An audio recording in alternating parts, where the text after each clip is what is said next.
திராவிட model அரசு கடந்த 5 வருடங்களில் 5 வருடத்தில் ஆமா அது அங்க பொதுவா அரசு செஞ்சது தனி. இந்த தொகுதியில சூரியூர் ஆமா ஜல்லிக்கட்டு மைதானம் எவ்வளவு பெரிய விஷயம். அலங்காநல்லூருக்கு அடுத்து சூரியூர் ஜல்லிக்கட்டு மைதானத்தை அமைத்து தந்திருக்கிறார் அமைச்சர் ரமேஷ். அதே போல அறிவுசார் நூலகம் எங்கேயாவது உண்டா? ஆமா காமராஜர் நூலகம். விளையாட்டு திடல். ஆமா ஏகப்பட்ட திட்டங்கள் ஒவ்வொரு ஊருக்கும் ஒவ்வொரு பஞ்சாயத்துக்கும் தனித்தனியாக இந்த ஆண்டுகளில் செய்திருக்கிறார். பணிகளை செய்த உரிமையோடு அவர் கேட்கிறார். ஆட்சி தொடர வேண்டும் என்று ஸ்டாலின் கேட்கிறார்.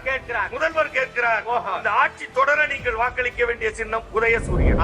இந்த திருவரம்பூர் தொகுதியிலே பெரிய வாக்கு வித்தியாசத்தில் அவரை வெற்றி பெற செய்யுமாறு செய்ய வேண்டும். ஏன்னா இது டெல்லிக்கு வடக்கும் தெற்கும் நடக்கிற போராட்டம். இது சொல்ற மாதிரி தமிழ்நாட்டுக்கும் டெல்லிக்கும் நடக்கிற போராட்டம். நேத்து ஒரு சின்ன போராட்டத்துல வெற்றி அடைஞ்சிட்டோம். தொடர் போராட்டம். அந்த தொடர் போராட்டத்தை நடத்துவதற்கு முக்கிய தளபதியாக இருக்கிற அன்பில் மகேஷ் பொய்யாமொழி அவர்களுக்கு உதயசூரியன் சின்னத்திலே வாக்களித்து அவரை வெற்றி பெற்ற செய்து அனுப்பி திராவிட மாடல் அரசு தொடர வேண்டும். அதற்கு நீங்க வாய்ப்பு தர வேண்டும் என்று